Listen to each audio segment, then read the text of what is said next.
Hello Libra, welcome to Guruma Hindi tarot. और ये reading है 20th ऑफ अप्रैल से लेके 26th ऑफ अप्रैल तक की। तो चलिए देखते हैं आपके लिए क्या मैसेजेस है इस वीक में। Messages for Libra.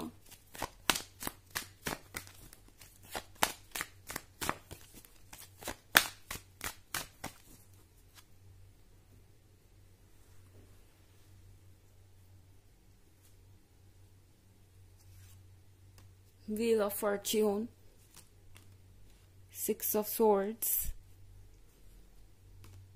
the Star, Nine of Pentacles, and Death. Okay.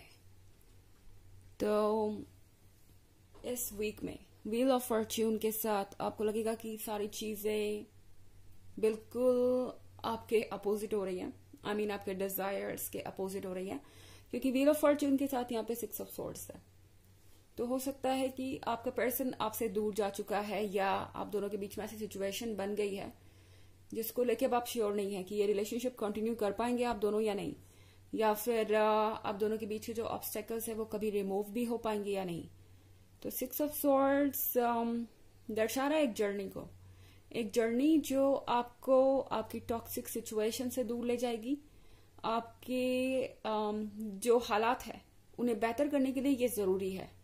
Okay, क्योंकि आप एक ऐसे रिलेशनशिप में हैं जहां ये पर्सन कॉन्स्टेंटली कुछ ना कुछ ऐसा कर रहा है जो आपको अपसेट कर देता है। आई मीन यहाँ पे जो स्टार का कार्ड देख रहे हैं आप, स्टार के कार्ड के साथ ये पर्सन एक ऐसे पर्सन को शो कर रहा है जो अपनी बातों पे टिकता नहीं, या कह सकते हैं कि चीटर है। एंड हर घड़ी अपनी बात बदलता रहता है, कल कुछ और आज कुछ और।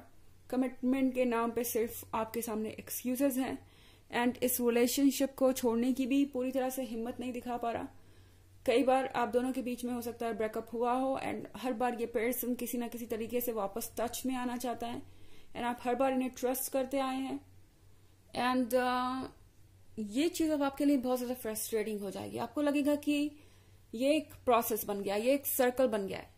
आप चाहे शुरू कहीं से भी करें, आप आते उसी पॉइंट पे है। इनफैक्ट 9 ऑफ पेंटिकल्स के साथ ये दर्शाता है आपकी परफेक्शन को। ये पर्सन आपको छोड़ नहीं सकता, क्योंकि आप परफेक्ट हैं, आप कंप्लीट हैं। एंड इस पर्सन को ऐसा लगता है कि आपको वो इग्नोर नहीं कर सकते। इस पर्सन को ये अच्छी तरीके से पता है कि वो इस रिलेशनशिप को गुड बाय नहीं कह सकते। तो अगर आप ये सोच रहे हैं कि ये पर्सन अपनी तरफ से आपसे दूर चला जाएगा हमेशा के लिए, तो ऐसा कुछ भी नहीं होने वाला। डेथ का कार्ड आपसे कह रहा है कुछ आप दोनों के बीच में ऐसा है जिसका एंड होना जरूरी है। ओके, स्पेशली इस टॉक्सिक सर्कल का एंड होना जरूरी है, जहां ये पर्सन आपसे कुछ कमिटमेंट करता है, कहता है कि वो इस कमिटमेंट को पूरा करेंगे, और फिर ये पर्सन वही गलती फिर से रिपीट करता है। तो यहाँ पे टैरो आपसे कह रहा है कि अपने वर्थ को पहचानिए। व्हील ऑफ फॉर्च्यून यहाँ पे 6 ऑफ सोर्ड्स के साथ है। तो इस समय डेफिनेटली आपको लगेगा कि जो भी चीजें हो रही हैं आपके अगेंस्ट हो रही हैं। यूनिवर्स आपकी कोई दुआ सुनता ही नहीं, कोई विश सुनता ही नहीं, और जो भी आप एक्सपेक्ट करते होता बस उसका उल्टा ही जाता है। एक्चुअली यूनिवर्स आपकी बात को सुन रहा है। आप 9 ऑफ पेंटिकल्स के साथ ये परफेक्शन है, ये ब्यूटी है, और शायद आप अपने आप को एक ऐसे सिचुएशन में इन्वॉल्व करके रखे हुए हैं जो कि आपके लिए नहीं है, जो कि आप डिजर्व नहीं करते। तो यहाँ पे यूनिवर्स ये श्योर करेगा कि आप सेफ रहें इस तरह की टॉक्सिसिटी से, इस तरह के पर्सन से। और जब तक आप रेड फ्लैग्स को इग्नोर करते रहेंगे, तब तक यूनिवर्स आपके सामने कोई ना कोई हिंट लाता रहेगा कि शायद ये पर्सन आपके लायक नहीं है, आपको इस पर्सन पर ट्रस्ट नहीं करना चाहिए। और डेथ के साथ कुछ तो आपको एंड करना पड़ेगा। या तो आप अपने बीच के इश्यूज को एंड करें, या फिर आपको इस रिलेशनशिप को गुड बाय भी कहना पड़ सकता है, सिर्फ इसलिए क्योंकि ये पर्सन आपके लायक नहीं है। और ये सिर्फ नहीं होता, ये बहुत बड़ी बात है। तो यहाँ पे 9 ऑफ पेंटिकल्स के साथ एक्चुअली यूनिवर्स आपको वहां ले जा रहा है जहां आपको होना चाहिए। कभी कभी ये प्रोसेस हम सबके लिए बहुत ज्यादा टफ हो जाता है, पेनफुल हो जाता है, पर अंत में आप देखेंगे कि हमेशा आप वही होंगे जहां आपको होना चाहिए। तो व्हील ऑफ फॉर्च्यून एक्चुअली बहुत नेगेटिव नजर आ रहा है इस रीडिंग में, पर ऐसा नहीं है। ये व्हील ऑफ फॉर्च्यून दरअसल पॉजिटिव सेंस में ही वर्क कर रहा है।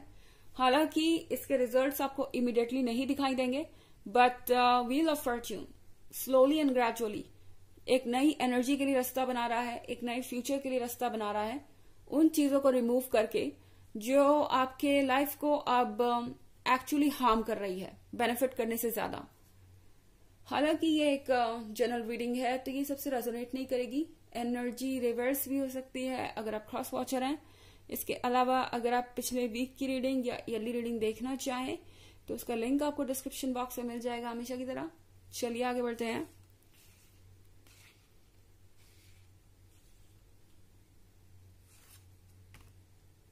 The chariot, knight of swords, eight of wands, knight of pentacles, three of wands. तो यहाँ पे द चैरियट का कार्ड है। द चैरियट के साथ लाइफ बहुत तेजी से बढ़ रही है आगे, एंड कभी कभी इतनी तेजी से बढ़ती हुई चीजों को संभालना मुश्किल हो जाता है। तो इस केस में आपके लिए आपके इमोशंस को कंट्रोल करना मुश्किल हो सकता है। इनफैक्ट नाइट ऑफ स्वॉर्ड्स के साथ आप एक उतावलापन महसूस करेंगे। आपको लगेगा कि आपकी लाइफ बिल्कुल आपके डिजायर्स के अगेंस्ट आ रही है और आप कुछ नहीं कर पा रहे। नाइट ऑफ स्वॉर्ड्स है अपनी लाइफ को पहचानने के बारे में, अपने वर्थ को पहचानने के बारे में। एंड यहाँ पे एट ऑफ वॉन्ड्स का कार्ड है। तो अगर आप सिंगल है लिब्रा, या फिर आप सिंगल नहीं भी हैं, आप देखेंगे कि बहुत सारे लोग आप में दिलचस्पी ले रहे हैं, स्पेशली जिनसे आप पहली बार मिल रहे हैं। ओके, या ये कोई फ्रेंड भी हो सकता है जो कि आप पर अपना क्रश रखता है, एंड ये पर्सन चाहेगा कि आप उनकी तरफ ध्यान दें। ओके, बहुत सारे लोग आपके बहुत क्लोज आना चाहेंगे क्योंकि हर किसी को ये नाइन ऑफ पेंटिकल्स दिखाई दे रहा है। आपका परफेक्शन, आपका अट्रैक्शन ही कुछ ऐसा है कि लोग आप में दिलचस्पी लेंगे, जानना चाहेंगे कि आप कौन है, क्या चाहते हैं, या रिलेशनशिप में क्या एक्सपेक्ट करते हैं। तो हो सकता है आप में से कुछ लोगों को लगे कि पता नहीं हो क्या रहा है, लोग अपनी बाउंड्रीज को भूल जाते हैं या आपके पर्सनल लाइफ में क्यों दखल दे रहे हैं।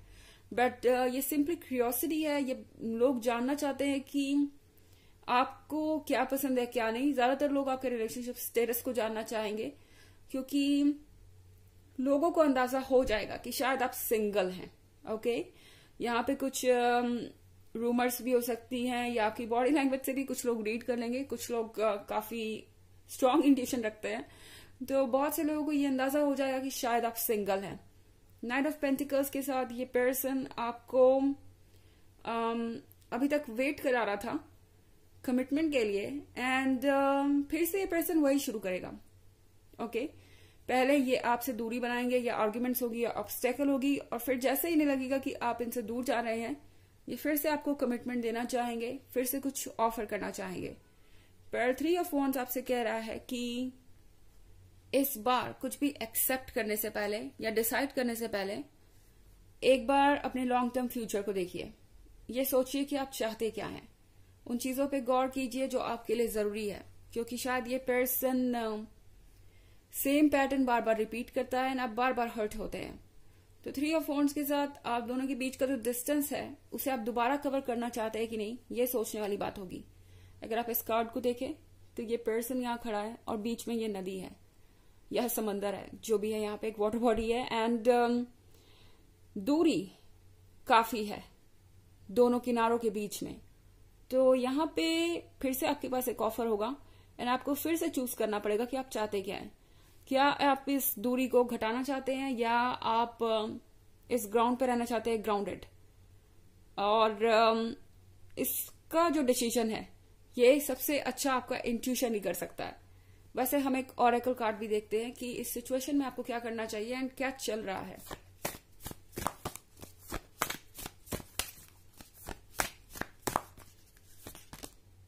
The initiation, right of passage, crossing the threshold.